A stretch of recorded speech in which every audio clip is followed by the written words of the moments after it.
मेरे प्यारे बच्चों, क्लास को स्टार्ट करते हैं और इस क्लास में एमसीक्यू करवाएंगे चैप्टर 12 कर्वेचर के। और पिछली क्लास में एक्सरसाइज 12.5 के एग्जाम्पल कंप्लीट करवाए थे। अगर आपने कंप्लीट नहीं किए हैं, लिंक डिस्क्रिप्शन में मिल जाएगा, कंप्लीट कर लेना। और इस क्लास में एमसीक्यू करवाएंगे। अगर आपको क्वेश्चन में डायरेक्ट टिक लगाना है, मेरे प्यारे बच्चों, अगर आपको क्वेश्चन में डायरेक्ट टिक लगाना है तब आपको बेसिक पढ़ना पड़ेगा। Exercise 12.1, exercise 12.2, exercise 12.3, exercise 12.4 and exercise 12.5। 5 exercise हैं। तो बेसिक अगर आपका अच्छा है तो डायरेक्ट टिक लगा सकते हो हर एक क्वेश्चन में। तो मेरे प्यारे बच्चों, हम बेसिक की बात करेंगे। टोटल एक्सरसाइज कितनी है? टोटल एक्सरसाइज देख लो, 12.1, 12.2, 12.3, 12.4, 12.5। टोटल कितनी एक्सरसाइज हैं? 5 हैं। अगर आपको डायरेक्ट टिक लगाना है क्वेश्चन में तो बेसिक आपको आता हो हर एक एक्सरसाइज का। जैसे पहला क्वेश्चन आपको दिख रहा है ये वाला, तो यहां पर कहा गया है the radius of curvature of any point X Y on the curve by equal इतना इज गिवन बाय। बताओ भाई, फार्मूला है। अगर कर्व का इक्वेशन कार्टेशियन फॉर्म में है, अगर कर्व का इक्वेशन कार्टेशियन फॉर्म में है, तब आपको रेडियस ऑफ कर्वेचर के लिए फार्मूला याद होना चाहिए। बताओ किस एक्सरसाइज में बताया था? 12.1 एक्सरसाइज का जब बेसिक पढ़ाया था तब हमने आपको बताया था रो के इक्वल क्या बताया था? 1 plus D Y upon D X का होल स्क्वायर और होल पावर 3/2 अपॉन में D two Y upon D X square. देखो किस में है। तो अगर ए की बात करेंगे यहाँ पे, तो यहाँ पे पावर कितनी है? 2/3। होना कितनी चाहिए? 3/2, इसलिए ये गलत है। बी वाला देख लो, यहाँ पर 1 प्लस डी एक्स है, बाई होना चाहिए यहाँ पे और नीचे एक्स होना चाहिए, तो इसलिए ये भी गलत है। अब सी वाला देख लो, 1 plus D Y upon D X का whole square whole power 3/2 upon में D two Y upon D X square, यही है रो के इक्वल। भाई रेडियस ऑफ कर्वेचर को रो से लिखते हैं, तो रो के इक्वल इतना इस एक्सरसाइज में हमने आपको बताया था, बेसिक पढ़ाया था, प्रूफ भी करवाया था। तो डायरेक्ट अगर क्वेश्चन में टिक लगाना है तो बेसिक आपको हर एक एक्सरसाइज का आता हो, ठीक है। अगर हम क्वेश्चन सेकंड की बात करें, यहाँ पे देख लो, the intrinsic formula for the radius of curvature is. तो मेरे प्यारे बच्चों, इंट्रेंसिक इक्वेशन किस एक्सरसाइज में करवाई थी? भाई इसी एक्सरसाइज में हमने करवाई थी। तो अगर यस और साई की बात करें, किसकी बात करें? यस एंड साई की बात करें, कर्व का इक्वेशन मिलता है। तो भाई रेडियस ऑफ कर्वेचर रो के इक्वल कितना होता है? D S upon D Sai, यही होता है। देख लो भाई कहाँ पे है, रो के equal D S upon D Sai, यही है। ऐसे करके टिक लगाना है भाई।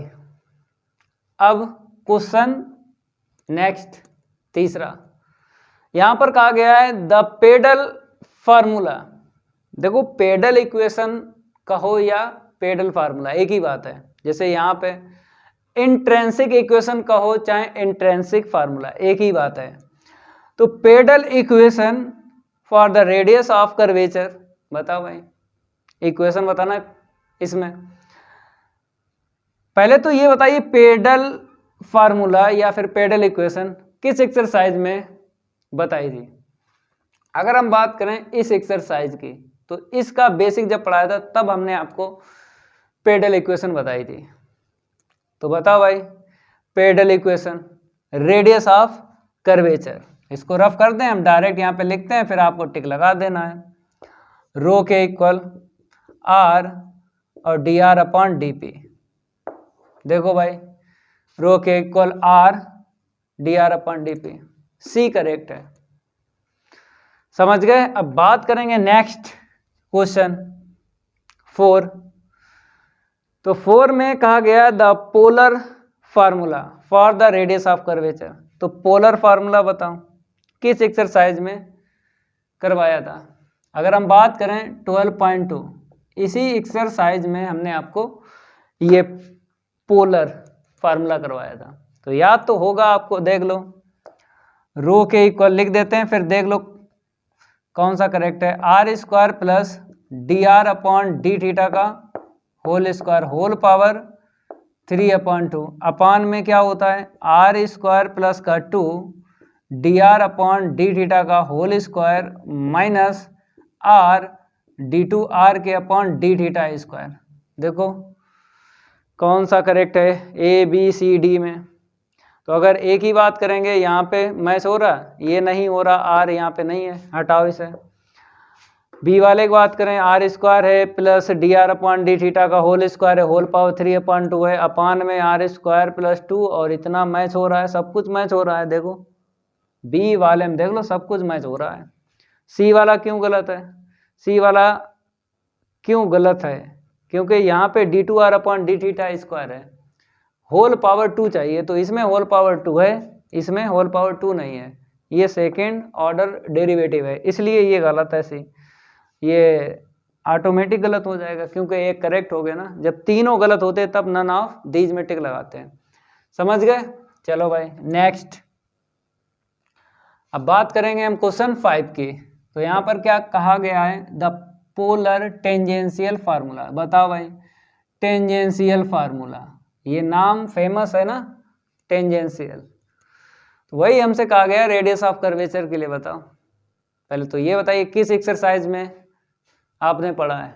5 एक्सरसाइज हैं, एक एक्सरसाइज में हमने आपको पढ़ाया है, कौन सी ऐसी एक्सरसाइज है। तो देखो भाई अगर हम इसकी बात करें 12.3 की अगर बात करें तो हमने 12.3 का जब बेसिक पढ़ाया था तब हमने आपको पोलर टेंजेंशियल फार्मूला बताया था।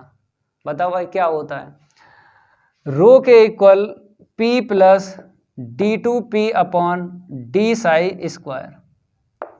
देखो भाई कहाँ पे है रो के equal P plus D two P upon D psi square. C option correct है। ठीक है नेक्स्ट क्वेश्चन देख लो। आप लोग भी डायरेक्ट टिक लगा सकते हो जैसे हम लगा रहे हैं, अगर आपको बेसिक आता है 12.1 टू 12.5 तक तो आप डायरेक्ट टिक लगा सकते हो। इसको रफ कर दें। नेक्स्ट क्वेश्चन देख लो। वहां पर बताया गया है the radius of curvature of the curve by equal F X which passes through the origin if Y axis is the tangent at the origin is given Y. तो by axis लिखा है, by axis. तो by axis के लिए हमने आपको formula बताया था न्यूटन फार्मूला बताया, तो उसमें हमने 2 बताए थे। मतलब अगर कार्टेशियन फॉर्म में कर्व का इक्वेशन है, एक्स एंड वाई वेरिएबल में ये कर्व का इक्वेशन है, तो क्या बोलेंगे कार्टेशियन फॉर्म। तो कार्टेशियन फॉर्म में हमने 2 फार्मूले बताए थे, न्यूटन मेथड में 2 फार्मूले बताए थे। तो अगर एक्स एक्सिस की बात करें, अगर हम एक्स एक्सिस की बात करें, पहले तो ये बताइए किस एक्सरसाइज में हमने आपको बताया था। भाई मेथड आपने पढ़े हैं किस एक्सरसाइज में 12.3 की अगर बात करें, इसी एक्सरसाइज में हमने आपको न्यूटन मेथड के 2 फार्मूले बताए थे। तो देखो एक्स एक्सिस के लिए होता है रो के equal limit X tends to 0। अगर एक्स एक्सिस की बात करें तो एक्स स्क्वायर ऊपर आता है और नीचे 2y आता है। समझ गए। और हमने ये भी बोला था कि जैसे यहाँ पे एक्स एक्सिस है तो एक्स टेंस टू 0 लेते हैं, लेकिन अगर न्यूमरेटर में हमको बाई मिलता है तो यहाँ पे बाई टेंस टू भी लिया जाता है। इतना ध्यान रखना, क्योंकि बाई की वैल्यू 0 डालना पड़ती है ओरिजिन।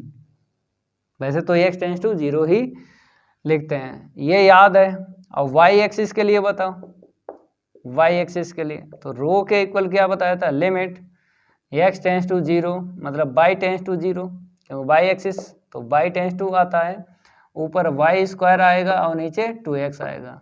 ठीक है, बाई एक्सिस ऊपर बाई स्क्वायर आएगा नीचे 2x। एक्स एक्सिस की अगर बात करें ऊपर एक्स स्क्वायर आएगा नीचे 2y। तो आपको पता है यहाँ पे x टेंस टू 0 भी होता है जैसे यहाँ पे बताया है। अगर न्यूमरेटर में अगर y है तो y की वैल्यू 0 रख सकते हो, डिनोमिनेटर में ना हो। तो ऐसे यहाँ पे मतलब क्वेश्चन की बात कर रहे हैं, जैसे आप कह रहे हो कि सर y टेंस टू यहाँ पे 0 ले लो, नीचे है तो इनफाइनाइट बना देगा। फार्मूले में नहीं, जब क्वेश्चन सॉल्व करते हैं उसकी बात कर रहे हैं, समझ गए। जैसे यहाँ पे y टेंस टू 0 है और वाई स्क्वायर अपॉन 2x, अब देख लो कहाँ पे है, वाई स्क्वायर अपॉन 2x देख लो कहाँ है। तो इसमें नहीं है वाई स्क्वायर अपॉन 2x, इसमें नहीं है, इसमें नहीं है, वाई स्क्वायर तो है लेकिन नीचे 2x नहीं है इस वाले में। यहाँ पे देखो वाई स्क्वायर अपॉन 2x यही है, यहाँ पे x टेंस टू 0 है x टेंस टू 0। तो मेरे प्यारे बच्चों हमने आपको बताया x टेंस टू 0 कब, जब जैसे x आपको न्यूमरेटर में मिल जाए, कहाँ मिल जाए, अंश में मिल जाए। मतलब जब क्वेश्चन सॉल्व कर रहे हो अगर न्यूमरेटर में मिलता है x तो x की वैल्यू 0 डाली जाती है। मतलब अगर फार्मूले में डालोगे तो इनफाइनाइट बना देगा, तो फार्मूले में नहीं, जब क्वेश्चन सॉल्व कर रहे हो उसकी बात कर रहे हैं। जब x न्यूमरेटर मिल जाए तब x टेंस टू 0 रख दिया जाता है। क्यों रख दिया जाता है, क्योंकि अगर हम बात करें, देखो ओरिजिन लिखा होगा, लिखा ओरिजिन का मतलब 0 का 0, तो x की वैल्यू 0, y की वैल्यू 0 मिलती है, समझ गए। वैसे तो लिखा तो ऐसे ही जाता है फार्मूला। तो पता चल गया कौन सा करेक्ट है क्वेश्चन 6 में। ठीक है, अब इसको हम रफ करते हैं। अब नेक्स्ट क्वेश्चन देख लो। नेक्स्ट क्वेश्चन की अगर हम बात करें 7 की, बताया the radius of curvature at the point S comma psi on the point S comma psi on the curve. तो यहाँ पर ये कर्व का इक्वेशन है, एस एंड साई वेरिएबल में है, लिखा है यहाँ पे। तो क्या फाइंड करना, रेडियस ऑफ कर्वेचर फाइंड करना है। तो बताओ इस टाइप के क्वेश्चन हमने कहाँ सॉल्व किए हैं, या फिर यही क्वेश्चन सॉल्व किया है, किस एक्सरसाइज में किया है बताओ। यस एंड साई में आपने ये फार्मूला बताया था, ये फार्मूला बताया था रो के equal D S upon D Sai, यही फार्मूला लगेगा क्वेश्चन 7 में, रो के इक्वल निकल आएगा। तो ये हमने आपको पहले ही बताया था किस एक्सरसाइज में, इंट्रेंसिक फार्मूला पढ़ा है। तो आपने पढ़ा है इस एक्सरसाइज में 12.1। तो ये क्वेश्चन 7 कर्व का जो इक्वेशन है सेम टू सेम इस एक्सरसाइज में था, और आपको पता है कि C10 साई निकाला था, तो यही करेक्ट है C10 साई। तो देखो भाई बताते हैं, कर्व का इक्वेशन है मेरे पास यस के equal C log sec psi, यही है। हम क्या करेंगे, साई के विद रिस्पेक्ट टू डिफरेंशिएट करते हैं। तो लॉग के बाद में जो भी है नीचे आता सेक का अगेन कर लो, तो सेक इंटू में क्या होगा 10। तो हम क्या कहाँ लिखते हैं, सेक इंटू 10 ऊपर लिख देते हैं, सेक इंटू में 10। ठीक है, सेक इंटू में 10 लिख दिया, ये कट गया, तो क्या मिल गया C10 साई। ठीक है, और आपको पता है रो के इक्वल फार्मूला क्या होता है, D S upon D psi, और D S upon D psi की वैल्यू क्या है, C इंटू में 10 साई। तो भाई radius of curvature C10 Sai निकले ये। अब क्वेश्चन 8 की बात करेंगे, यहाँ पे देख लो, the radius of curvature at any point on the hyperbola P R equal A square. तो यहाँ पे P एंड आर वेरिएबल में कर्व का इक्वेशन है। तो बता फार्मूला कौन सा लगेगा रेडियस ऑफ कर्वेचर निकालने के लिए, तो ये वाला लगेगा, ये वाला। क्वेश्चन 3 में ये जो है फार्मूला ये लगेगा, क्योंकि R और P में है कर्व का इक्वेशन। तो ये फार्मूला किस एक्सरसाइज में करवाया था बताओ, किस एक्सरसाइज में हमने करवाया था, इस एक्सरसाइज में करवाया था। तो ये क्वेश्चन जो है ये इस एक्सरसाइज का है 12.2 का। ठीक है, बताते हैं, यहाँ पे करवाते हैं सॉल्व। तो सबसे पहले पी आर के इक्वल ए स्क्वायर लिख दो। ठीक है, तो यहाँ पर आपको दिख रहा होगा कि हमें इसकी वैल्यू चाहिए।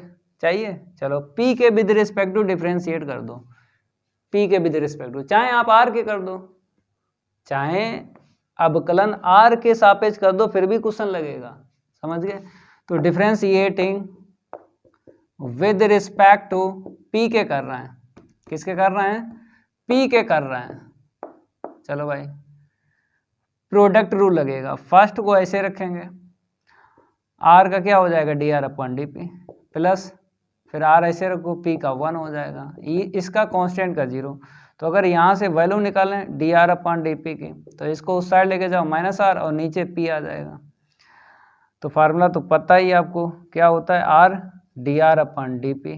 तो वैल्यू रखेंगे ये वाली इसमें, तो माइनस आर स्क्वायर के अपॉन पी, ये वैल्यू डालेंगे आर पहले से, तो पी की वैल्यू यहाँ से डाल लो क्योंकि जो भी हमें दिए गए हैं आंसर आर में है, तो पी की वैल्यू यहाँ से डालेंगे तो ए स्क्वायर अपॉन आर, यहाँ पे ए स्क्वायर अपॉन आर आएगा, आर ऊपर ले जाओ तो आर ऊपर जाएगा R Q upon A square, ये रहेगा। और रेडियस ऑफ कर्वेचर की आंसर शीट कभी भी निगेटिव में नहीं होती ना, तो निगेटिव हटा दो निगेटिव। अब देखो रेडियस ऑफ कर्वेचर की answer sheet R Q upon A square, कौन सा ऑप्शन करेक्ट है जल्दी देख लो, कौन सा ऑप्शन करेक्ट है, ये वाला है, ठीक है। ऐसे करके सॉल्व करना है। अब लास्ट वाला देख लो, अगर हम लास्ट वाले की बात करें, यहाँ पे बोला है फॉर एनी कर्व इतना, मतलब इसके इक्वल क्या होगा, तो बताओ ये किस एक्सरसाइज में मतलब इस टाइप का क्वेश्चन करवाया था। इस टाइप का मतलब एग्जाम्पल था, मतलब अगर इसकी बात करें, इसकी बात करें 12.3 की, तो एग्जाम्पल हमने 3 करवाया था, इसी टाइप का था एग्जाम्पल 3 करवाया था 12.3 एक्सरसाइज का। तो भाई देख लो इसकी वैल्यू निकलवाते हैं, डी अपॉन क्या है डी वाई है, थोड़ा सा यहाँ से लिखते हैं डी अपॉन डी वाई, और क्या है डी एक्स के अपॉन डी एस, यही है, ठीक है। तो डी अपॉन डी वाई, ये बताओ डी एक्स के अपॉन डी एस क्या होता है, कॉस साई होता, ठीक है। अब डिफ्रेंशिएट कर लो, माइनस का साइन साई हो जाएगा और साई का अगेन करोगे डी साई के अपॉन डी वाई हो जाएगा, ठीक है। अब यहाँ पे थोड़ा सा समझो, डी साई के अपॉन डी वाई है, ठीक है। यहाँ पे डी एस से इंटू डी एस से डिवाइड करो, क्यों किया डी एस से इंटू डी एस से डिवाइड, क्योंकि हमें रो चाहिए, रो का मतलब ये होता है कि यहाँ पे आ जाओ, ये बन जाए तो रो हम लिख देंगे, तो इसीलिए डी एस का इंटू डी एस का डिवाइड, तो माइनस का साइन साई, ठीक है। अब देखो जैसे डी एस इसे दे दो, हमने क्या कर दिया डी एस हमने किसे दे दिया, इसे दे दिया, और ये वाला उधर पहुंच गया डी एस के अपॉन डी वाई। तो कहाँ पे सॉल्व करें, इसे हटा दें, ऊपर सॉल्व करवाते हैं, पता तो है ही आपको, एक्सरसाइज 12.3 में एग्जाम्पल 3 है ये बताओ ये किसके इक्वल होता है। अगर हम बात करें साइन साई की बात करें तो D Y upon D S के इक्वल होता है, लेकिन यहाँ पे डी एस ऊपर है डी वाई नीचे है, तो 1 अपॉन साइन साई यहाँ पे रख दो, तो इक्वल देखो माइनस का साइन साई, ठीक है। और ये देखो D S upon D Sai के इक्वल क्या है, रो है, तो यहाँ पर उल्टा है तो उल्टा कर दो, यहाँ पर भी उल्टा कर दो, नीचे साइन साई रख दो, ये कट गया, तो -1 अपॉन रो। देखो आंसर देखो कौन सा करेक्ट है, -1 अपॉन रो, तो ये बी इसका करेक्ट है। तो अगर आप लोग भी डायरेक्ट टिक लगाना चाहते हो तो भाई बेसिक अच्छा होना चाहिए, 5 एक्सरसाइज जो हैं चैप्टर 12 में हैं, तो ये तो हो गए MCQ। अब अगली क्लास में अगला चैप्टर लेके आएंगे, उसका भी गर्दा उड़ाएंगे। अगर ये मेरी क्लास चलेगी तो वीडियो को लाइक कर देना है और इस वीडियो को ज़्यादा से ज़्यादा शेयर कर देना अपने फ्रेंड सर्कल में। मिलते हैं अगली क्लास में, आज के लिए इतना ही काफ़ी है, धन्यवाद।